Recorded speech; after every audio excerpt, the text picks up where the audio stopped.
What up, everyone? DJ Anubis. And DJ Neko. Here with you on the Military Radio podcast with another episode of Lone Wolf with Dub. This time with my special guest and my best friend ever, DJ Neko, of course. I've never been on Lone Wolf with Dub. No, she has not. I do thoroughly enjoy the action movies and the martial arts. I love Kung Fu. Something we kind of bonded over early in our relationship. So happy to be here. Happy to talk about Bloodsport. Yeah, so this is a 1988 film. I guess what we'll do before we actually dive into the interview, I'll go ahead and play the trailer just to refresh people's memories a little bit of what this story is about. Then we'll go through it a little bit. And then later, I thought it'd be kind of neat to go through a reaction video for what initially I thought was a true story, but it's more of just a fictional account. But we'll kind of dive into that later after we've talked about the film. He says it's real. Correct. But let's check out the trailer for Bloodsport. I don't think I've ever even seen the trailer for Bloodsport.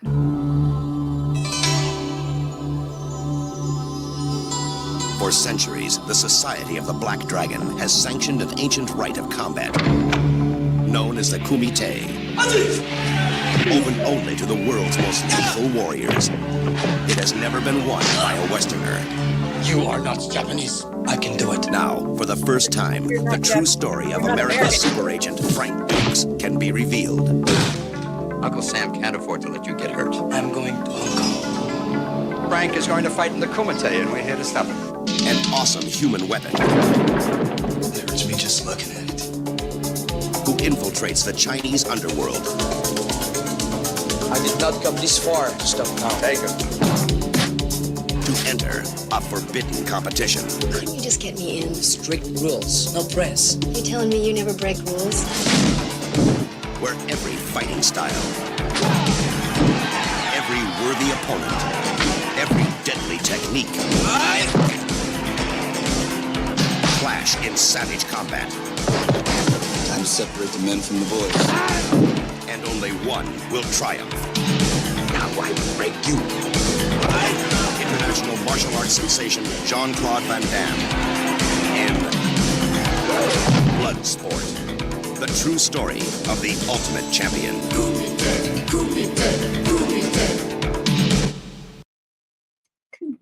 Kumite.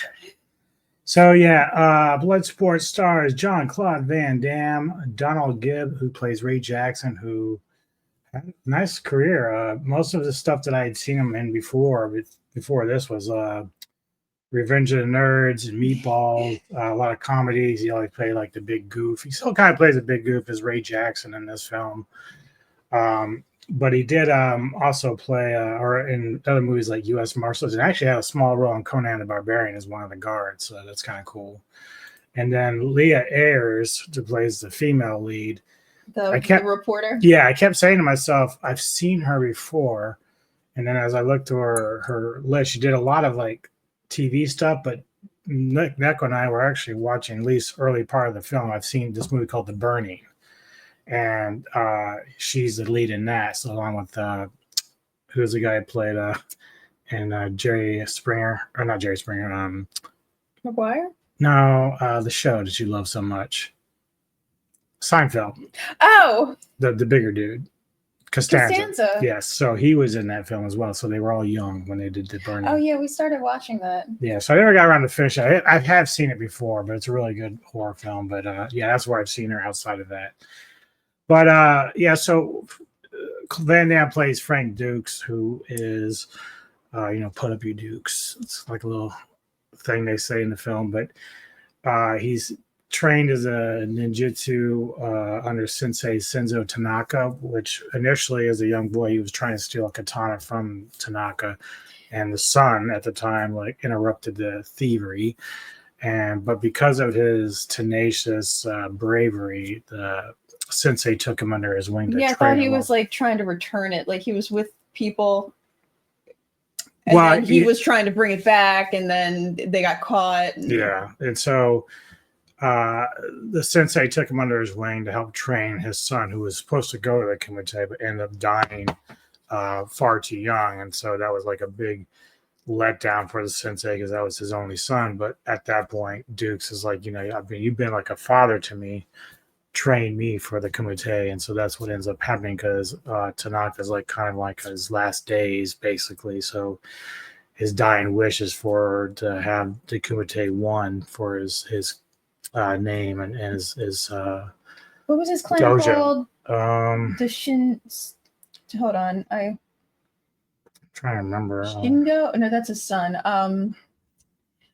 Tanaka clan. Yeah, Tanaka clan, okay. Basically. So because that was the big thing. You saw that in the trailer. They're like, you're not Japanese. You're not. You. So he had to like get vouched for to be in it. And there's also a moment when the first time that Dukes arrives to the tournament in the kumite, that they don't believe he's a Tanaka clan because he's not Asian. So he's also not American, but somehow they put him in as an army captain or some shit. I'm like, I think it's interesting. This is one of Jean-Claude Van Damme's like his breakout role, basically, right? Yeah. And he's obviously a very talented martial artist. You can see that, but he can't even fake an American accent like at all. He tried, but it's the best. No one cared back then, really. It was just about the fighting and stuff. But he did have to go in and prove that he was part of Tanaka clan, which is one of the things that's called the dim mak, which is the death touch. And it's kind of like breaking bricks, but they had to choose a specific brick. So like they chose the bottom one, and basically he's like, "Wah!" And then like the bottom brick just explodes. Like nobody think he could do it, but he did. But anyway, because he was part of the army, he was sort of like considered a weapon for the army. Not surprisingly. So what ends up happening, he takes off because AWOL. Yeah, and so they send 2 agents after him, and one of them played by Forrest Whitaker, a young Forrest Whitaker back then. So they're the guys chasing him down, trying to bring him back to America because they don't want him to get hurt. Now, DJ Anubis says I've got a Forrest Whitaker eye. Not anymore, because he fixed his shit. He done. So I still have. You carried on that tradition of Forrest Whitaker sleepy eye.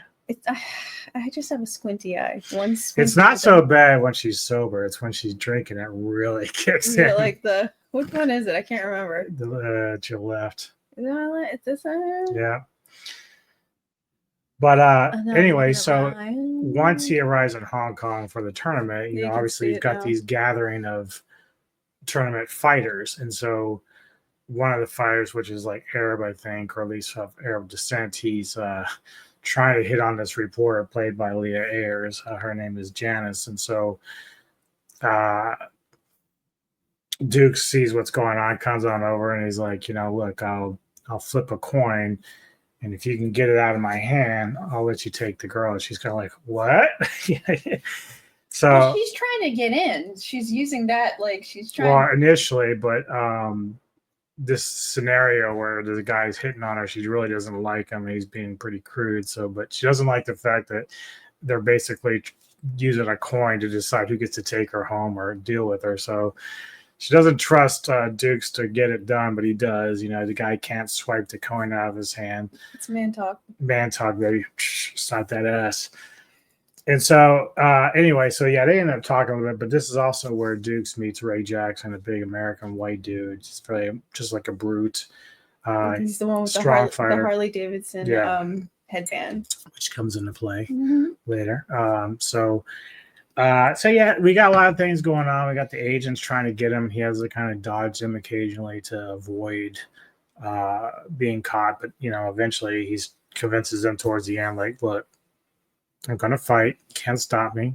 No one can beat me here outside of the police or anybody else. So let me fight, and then I'll come back to America with you. And so that's basically settling that deal with those guys. Now, of course, as Neko pointed out, the reporter manages to pretend to be a date of someone else, so she gets in to view this. And so this is like going over a course of a few days because you got different matches. And the thing about the kumite is there's really no rules, but there is a sense of respect, honor. And honor. So the kumite is so we'll get more into this later, but the Kumite is like super exclusive and super underground in Hong Kong. Yep. Like, and there's another movie I want us to watch about the walled city that came out last year. You kind of see a little bit of that in this with the walled city is kind of like where it's hard to describe because it doesn't exist anymore, but it was like this place and it was like its own little thing in there. People lived there clearly, and you could get in and you could get out, but it was just like this gigantic cube of a slum. And you see like in the trailer when he's running through like these corridors, that's, you know, that, I mean, I don't think it was really shot on location there, but gives you that feeling, you know, it looks like what it really was. And the reporter is trying to report on something that is like Fight Club. We don't talk about Fight Yeah, no one talks about it because it's private, like it's a personal invitation. This is why Tanaka, because his clan is respected, got the invitation. That's what Frank Dukes is basically using, because that should have been for Tanaka's son, but he wasn't available, so that's who he sent.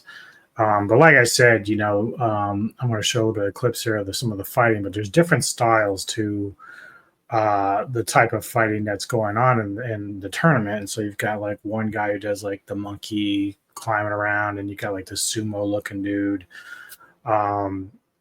Of course, ninjutsu from Van Damme's character Dukes. Then we also have the famous and mighty Bolo Young as Chong Li, that guy right there. And so he's like the current champion. He's not too big of a fan of Dukes early on because Dukes breaks a lot of his records within seconds of knocking like the fastest people. knockout. Yeah. And of course, Ray Jackson, you know, he's a big brute. He's up there and he can pretty much just smash you in the head and you're done. Like, and we kind of see later when they get narrowed down that when Ray actually has to fight Chong Li. I don't know. We should count how many splits that Van Damme does in Bloodsport.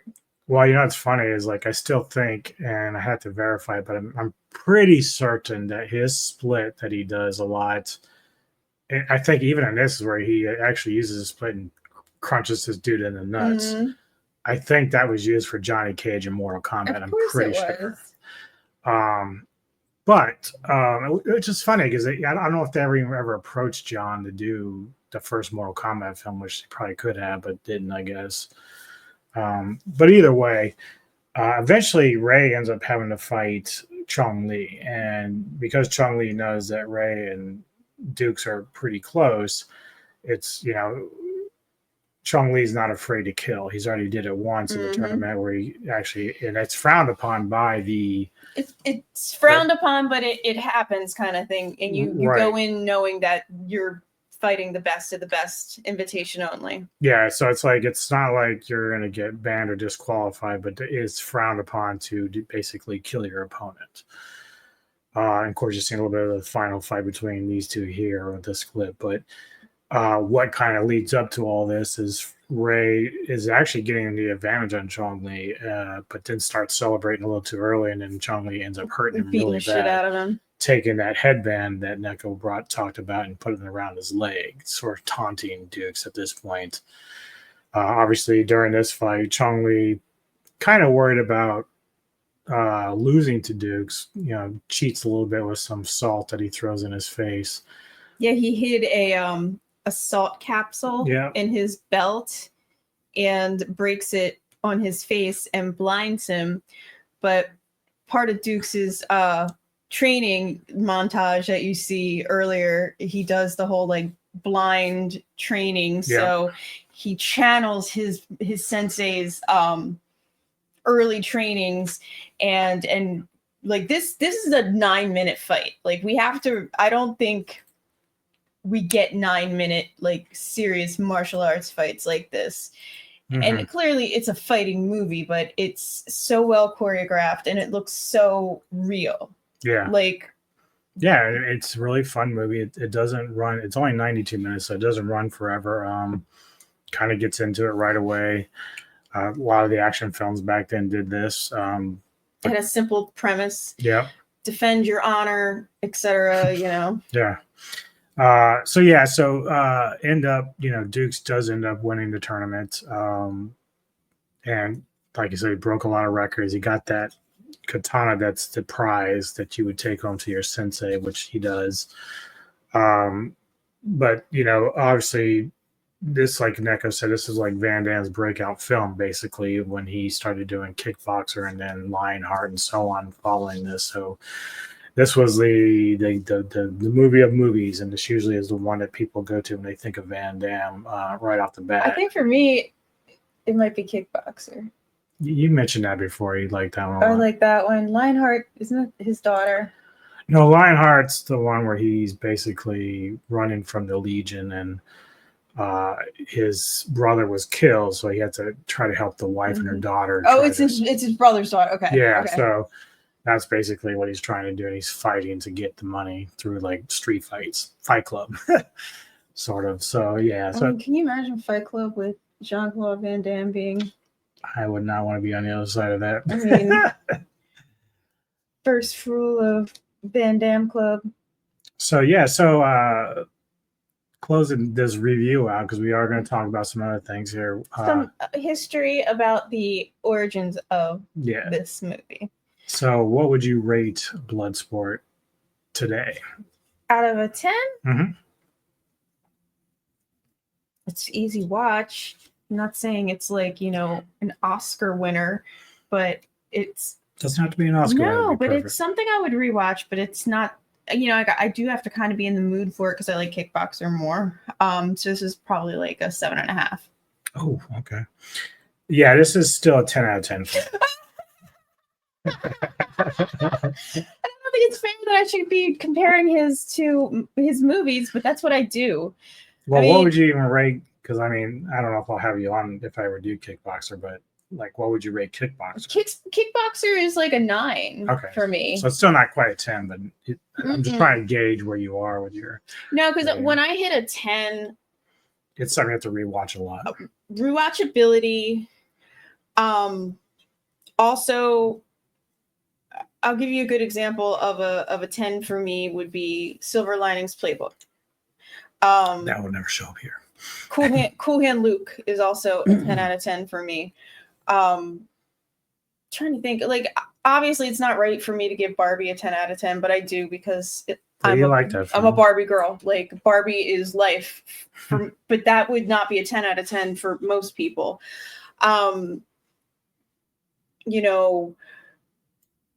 Even like The Shining, I would probably not give a full 10. It would be like a 9.5. But start thinking, like you think of like your perfect movies, like Jaws. Jaws is a 10. Yeah. So for me to say something this is a 7.5 does not take away because it's way above average. It's rewatchable, and it's if you're in the mood for a 9-minute like perfectly. What about Enter the Dragon? And see, that is a 10 out of 10. Mainly because of what it did. Mm-hmm. When it happened and how they put it together. It just... Okay, so one thing I want to talk about is like Neko said that she kind of knew this before me. So I grew up thinking most of this film, because it does say it's based off a true story about, and they even do at the end, like the whole like Frank Dukes won like the Kumite like 3 times in a row or something. And it's all based off of fact, but... Frank Dukes is a person. Yes, Let's start with that. He is a real person who interviewed in Black Belt magazine and basically told his story, and that's what got the attention of the movie people. And his story started like expanding and expanding and expanding and expanding until it turned into Bloodsport. And I don't know more details except for there is a lot of speculation that most of what he said is not true, including the existence of the Kumite. I haven't done a lot of research on it. It was just like a blurb that I had heard a while ago, and I never dove deep into it to see if like how true or false any of it is. So we know Frank Dukes is a real person. We know he was like used on the film as an advisor and like to push the film forward and etc. But we don't know for sure, except for the speculation of people who are proving him wrong or were finding details of inconsistencies in his story. Well, before we get into the reaction video, because someone did like a 10-minute video on the history of the movie and the story behind it, but in Wiki it says the co-writer Sheldon Littich came up with the idea for the film. According to Littich, I had known Frank Dukes for a number of months before I came up with the idea for Bloodsport. Frank told me a lot of tall tales, most of which turned out to be bullshit, but his stories about participating in this so-called Kumite event sound like a great idea for a movie. So clearly, even if it was something that was fictitious, this writer thought that was a great idea for a movie, which, makes sense. It did turn out to be a pretty cool movie and good idea. Not much unlike we saw with Enter the Dragon with Bruce Lee and the tournament there with that, even though it was a little bit different plot device. But so we have this video. We're going to go, and I'm going to link the entire one because I don't know how much we're going to watch, but I'll link it in the description box when we're done, and so you guys can check it out from the site. I'm dying to hear what they have to say because, again, all I know is Frank Dukes is real. There are inconsistencies in his story. You just read that blurb up now about the writer listening to his. I mean, it almost stories, it almost sounds like some guy is just like bragging and making up stuff, and who knows, like.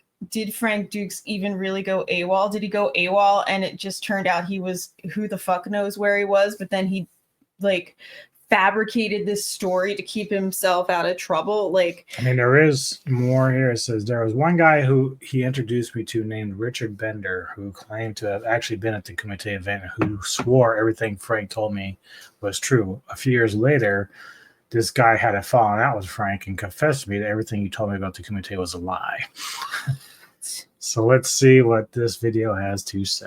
All right. Man's outrageous story lead to the creation of one of the most iconic martial arts films of all time. The 1988 cult classic Bloodsport is often hailed as the film that catapulted Jean-Claude Van Damme into global stardom. The movie captured the imaginations of martial arts fans with its gripping storyline, brutal fight scenes, and the supposed real-life inspiration behind it.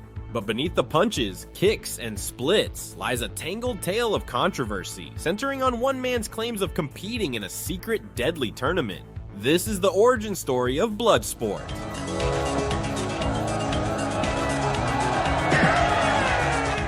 Frank Dukes, the man whose outrageous stories inspired Bloodsport, was born in Toronto, Canada in 1956. When his family relocated to California, Dukes' fascination with combat sports took root, particularly when he began his formal training in martial arts as a teenager.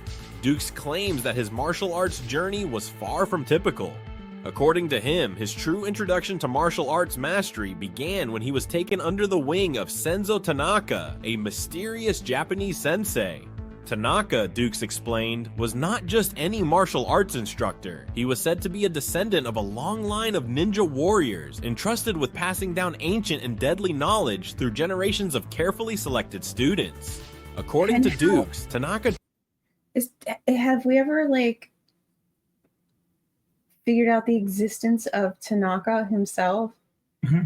So that's the other thing, too, and again, this is so long ago that there was no internet, so you can't get a bunch of internet sleuths. The best you can do is go back into the library and go through, what was that called? Microfiche? And look through all the old archives to see if maybe or if you knew where Tanaka was born, you could possibly go through live births and death certificates and stuff. But sometimes people just want to believe what they want to believe because it's just a good story, right? And you see Frank Dukes here he's just really loving the attention. And I'm just wondering if God forbid, I mean, he could have just made this up to get a girl. You know what I mean? It could have just been that simple. Well, you might have a point because, I mean, even though I'm not really diving too far in it, there's a blurb And immediately it says, martial arts legend Frank Duke's so-called non-existent teacher Senzo Tanaka's death travel records found. So, and like we can do that now because we have so much information available to us instantaneously, but you can keep up a faux life a lot easier back then. I mean, look at how many serial killers. Who was the one? Was it the Golden State Killer or whoever that got he was hiding. He was an old man, and then maybe I think it might be the Golden State Killer. And then maybe 2 years ago they found him because someone who was like a descendant did one of those DNA kits, and they had DNA in the police, station from those killings, and it was like a 50% match or something. So they were like but they didn't have this kind of technology back then, and that's why he could just change his name and hide. Just like stories like this, you can just change your name and hide. yeah. You can just keep bullshitting. You just got to keep your story straight. Tanaka, all right, that sounds like a Japanese name. And I learned ninjutsu because that sounds like a Japanese thing to learn. Yeah, they said that the records they found had Tanaka listed as a farmer, so I don't know like how much of that is. But he probably just saw the name. It sounds like a cool sensei name. Yeah, Sensei Trained Tanaka. him not just in physical combat, but in the mental and spiritual aspects of martial arts. Duke's training regimen, as he described it, was grueling and unrelenting, designed to push him beyond the limits of ordinary martial artists. Looks like in interviews, Dukes recounted intense, near-fatal training exercises that tested his endurance and survival skills. Dukes claimed that this aspect of his training set him apart from traditional martial artists who focused purely on physical strength or technique. However, it wasn't just Duke's mysterious training with Tanaka that would make him famous. It was what he claimed came next. As well. I'm going to Hong Kong. The story of the underground tournament, as told by Frank Dukes, is one of the most controversial, outrageous, and debated topics in martial arts history. According to Dukes, it was an invitation-only martial arts tournament where the world's best fighters gathered to compete in brutal, no-rules combat. Held once every 5 years in a secret location, it was described as a deadly contest where the fighters' skills were tested not just to their limits, but often beyond, sometimes to the death. Dukes claimed that he was invited to the 1975 contest, which he said took place in Nassau, Bahamas. The tournament, he explained, was hidden from the public eye, with only select insiders aware of its existence. According to Dukes, the tournament was attended by martial artists from across the globe. I mean, to be fair, if you were going to tell a tall tale, that's what you would do. You would basically set it up to where if somebody wanted to say, hey, how could I find information about this? As well, it doesn't exist. Yes, no one knows this exists because you don't talk about it. No, I mean, nowadays, even, like when I went to the Muay Thai fights, like it's out there. I mean, I'm sure there's underground fighting, but like it's just right out there. Again, though, this is 40 years old. Yeah, it's like this is a 40-year-old movie, basically. And he's claiming this happened in the 70s before I was even born. So there are not going to be any records. It's only going to be people's, word of mouth.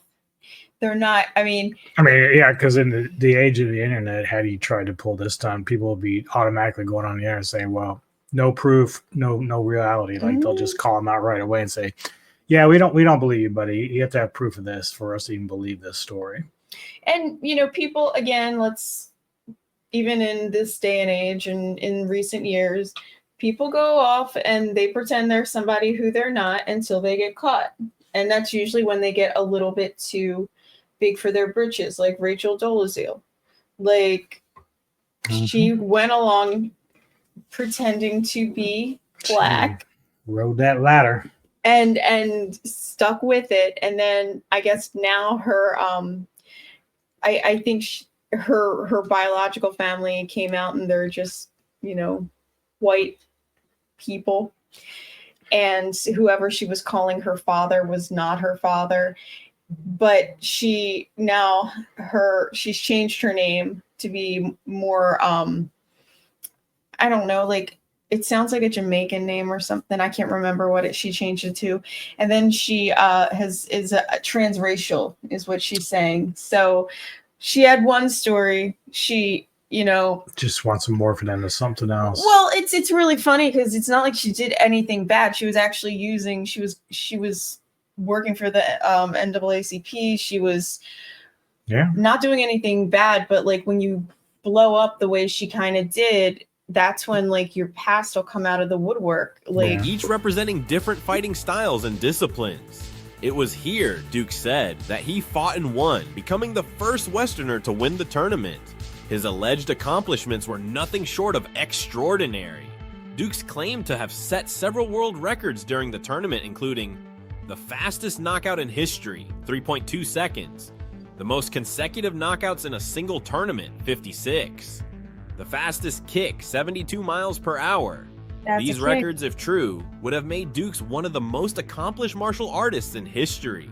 However, as with much of Duke's story, him, like, these claims have demonstrating like what he can do, right? Yeah, just like random shit. Met with intense skepticism.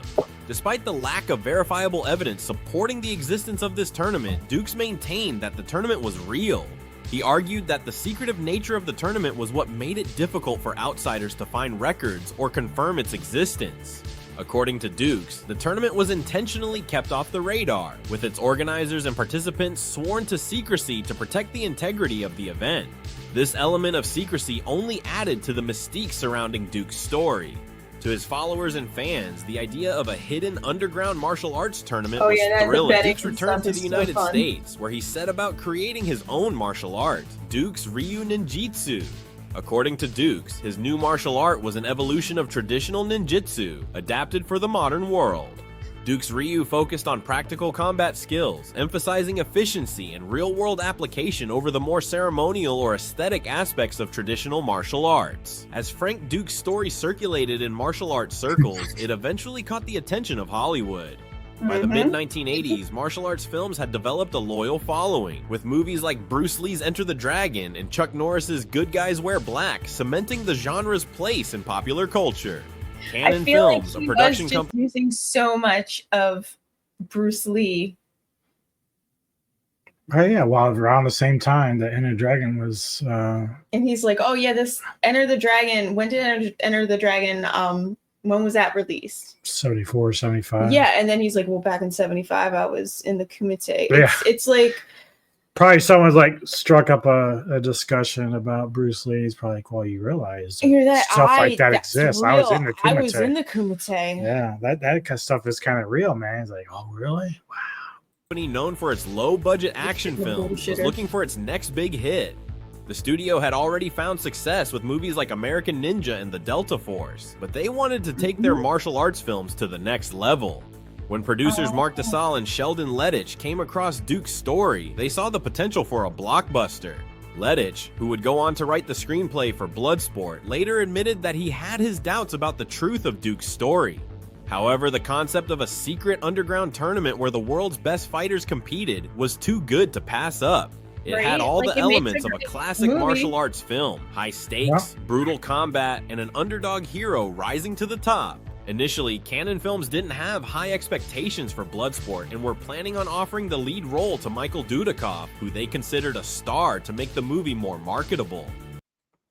Yeah, I mean, but the thing about Dudikoff was he wasn't all that impressive as a martial artist. That's why this movie is not. It's all about the fighting. Yeah, like if you want to just rate the fighting and the fight choreography in this movie, it's a 10 out of 10. Just that, like, it's. And they admitted perfection. that when they did this, they wanted to find a young star that was like both appealing to men and women, believe it or not, and good at martial arts. And I think Van Damme had done Black Eagle prior to this, where he plays a villain in that one. But in this, they make him likable. He's a soldier. He is defending his family's. Yeah, it's very, very American, very pro-patriotic and everything. So a lot of that stuff happens. So that's going to appeal And then he's also very handsome and he's very fit. So women are going to see him without his shirt off and they're going to love that. And he likes doing the splits. And he loves doing the splits. Like this movie, there are so many splits. Do you remember that commercial years ago where he's with between two trucks? And then the airplanes. Did you see the one with the airplanes?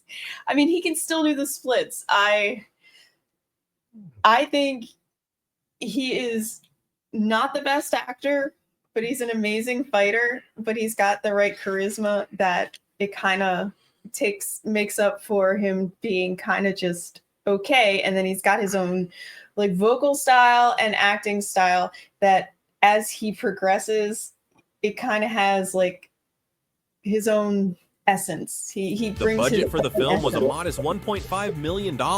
And while the premise was exciting, it was far from guaranteed that the movie would be a hit. The restaurant I was going in, so I kick above his head. He was, and he was with two. At the heart of Bloodsport is its star, Jean-Claude Van Damme, who would go on to become one of the most recognizable action heroes of the late 1980s and 1990s. But at the time Bloodsport was being developed, Van Damme was a relative unknown in Hollywood, struggling to break through despite his undeniable martial arts talent and chiseled physique. After landing a few minor roles in low-budget films, Van Damme approached Cannon Films producer Menahem Golan and performed his signature high kick and splits right in front of Golan. Impressed by Van Damme's physical abilities, Golan agreed to cast him as Frank Dukes. However, other versions of the story suggest that Van Damme's path to the role was less dramatic. Van Damme's close friend Michelle Keesey, who also appeared in Bloodsport as the character Swan Paredes, claimed that Golan had been led to believe that Van Damme was the co-star in the 1987 film Predator, believing that Van Damme was already cast in a big-budget movie alongside Arnold. Well, it's not a total lie because at the time, if anyone remembers, Van Damme was originally slated to be the Predator. The Predator? Yeah, in a suit. They had a suit, but the suit was horrible. But he was the guy in the suit initially. They had Van Damme. I don't know if they planned on the Predator having some sort of like martial arts fighting skills or whatever they were doing, but they scrapped it and then went with the version that ended up becoming. But he was the guy in the suit. It's one thing that gets talked about a lot. So he wasn't lying totally. He was initially, yeah, a little bit embellishing, but he was going to be part of that film had they continued to go on with that. Not knowing that Van Damme was cast as the actual Predator, Golan offered him the role of Frank Dukes. Regardless of which version is true, there's no doubt that Van Damme's casting in Bloodsport was a turning point in his career. Chuck Norris is a star. He'll never be a star. Despite the incredible fight scenes and Van Damme's charismatic performance, Bloodsport nearly didn't see the light of day. The first cut of the film, shown to Cannon Films executives, was a disaster. Golan and Globus were reportedly so unimpressed with the initial version of the movie that they considered shelving it entirely. According to screenwriter Sheldon Lettich, the rough cut was disjointed, poorly paced, and lacked the excitement that was expected from a martial arts film. However, Van Damme wasn't willing to give up on the movie that he believed could be his big break. Convinced that Bloodsport had the potential to be a success, Van Damme took it upon himself to work with the film's editors, recutting the action sequences and improving the overall pacing of the film. Van Damme's dedication to the project paid off, and the final version of Bloodsport was vastly improved from the disastrous first cut. Thanks to Van Damme's efforts, the film was finally ready for release, and when it hit theaters in 1988, it quickly found its audience. The film's combination of high-energy fight scenes, exotic locations, and a relatable underdog story struck a chord with viewers. Over time, Bloodsport transcended its B-movie roots to become one of the most beloved martial arts films of all time.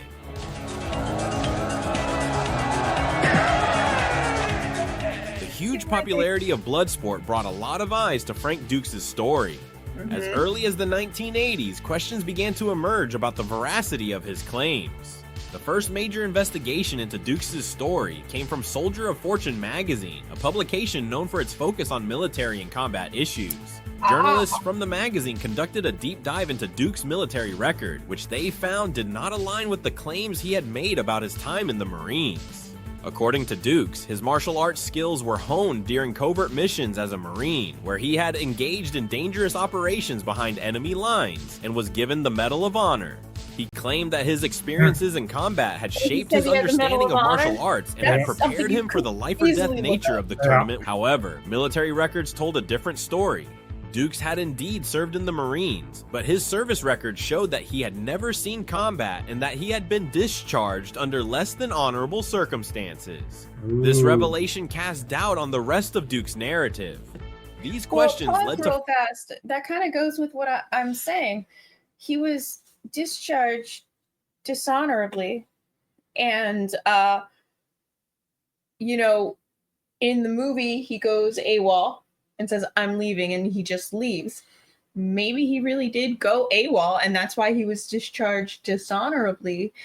And well, that's the thing. That's like, I think you have a little bit of truth, and then you just embellish it. Mhm.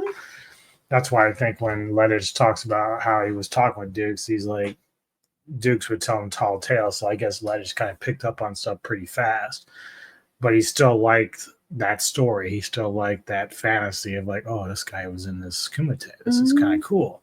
So he probably never really believed Dukes about the fighting in the Kumite, but the story was so well crafted that he's like, I'm going to do a movie on this.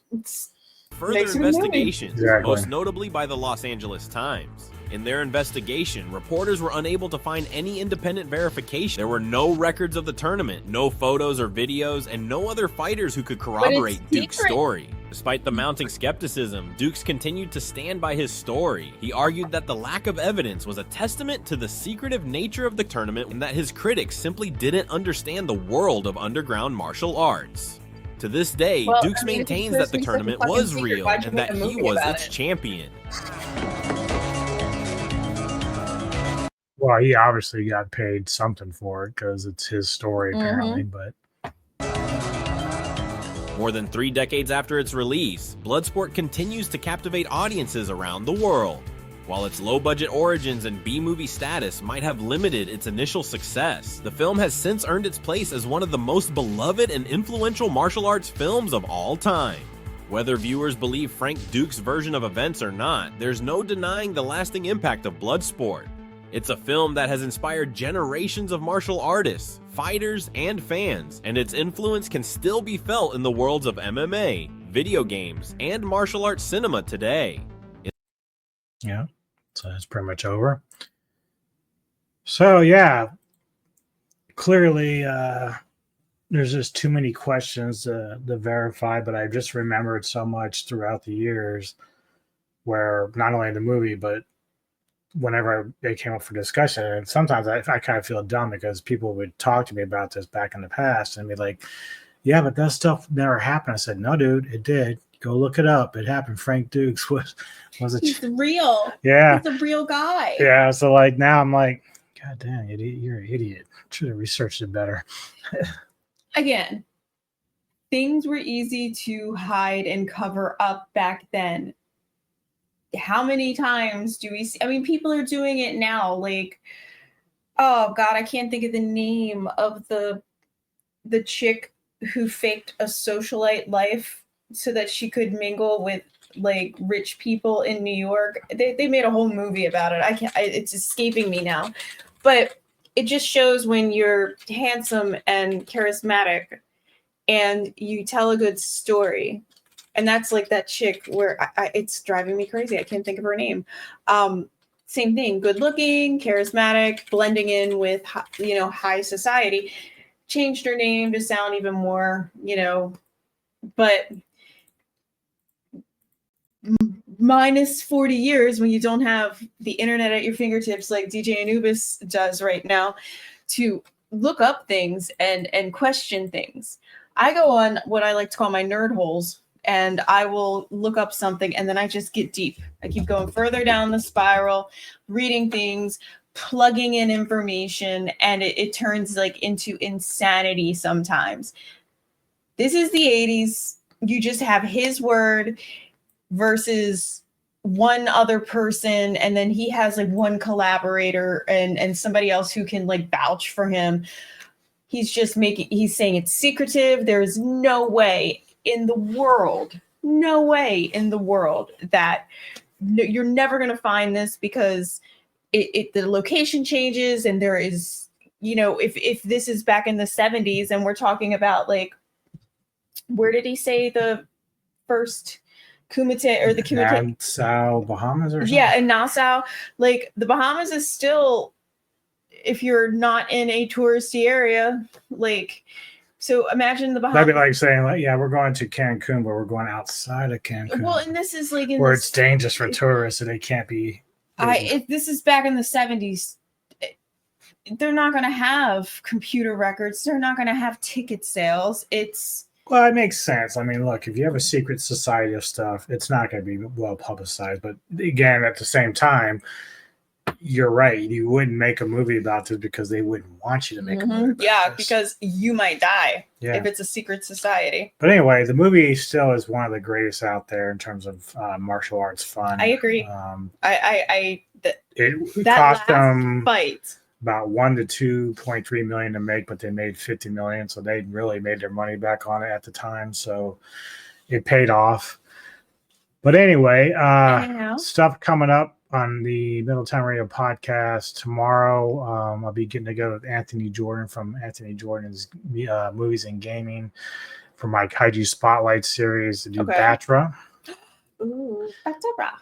And then Friday is my live birthday celebration. Monday is his birthday. So I'll be doing a live panel special versus episode where we'll be taking 2015's Tales of Halloween versus the 2007 Trick or Treat anthologies and talking through the episodes and the movies, and then we all decide which one was better of the two for us.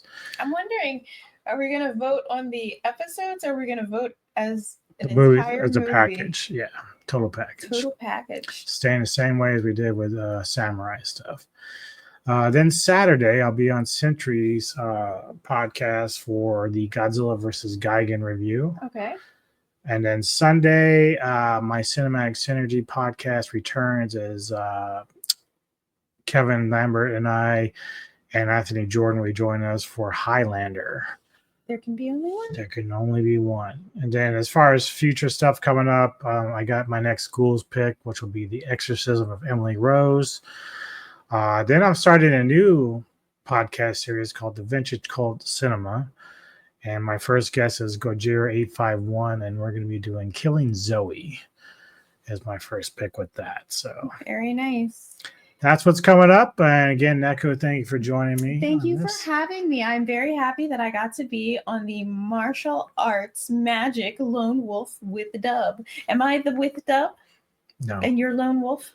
I'm Lone Wolf, but Dub is just, we're dubbing it now. We're not speaking any Asian languages. So it's a play off the Lone Wolf with Cub. So I just said Lone Wolf Dub for fun. Anywho, thank everyone. Hit the like and subscribe button, please. And we appreciate the support you give. We are making strides with the channel, so we're very happy about that. We're going to put a link in the description below to link all of the other Lone Wolf with Dub playlist. And I will be updating the thumbnails. As you can see, this is a new one I'm doing. So I'm going to go back and update the old ones that I've done. I don't get to this podcast that often, but I'm going to try to be more consistent with it. Obviously, I'd like doing it, but with all the stuff that I have going on, I'm trying to get everything fit in when I can. Maybe I'll have Neko back for another one at some point. But yeah, we appreciate the support here. And we'll see you next time on Lone Wolf with Dub and the Middletown Rio podcast.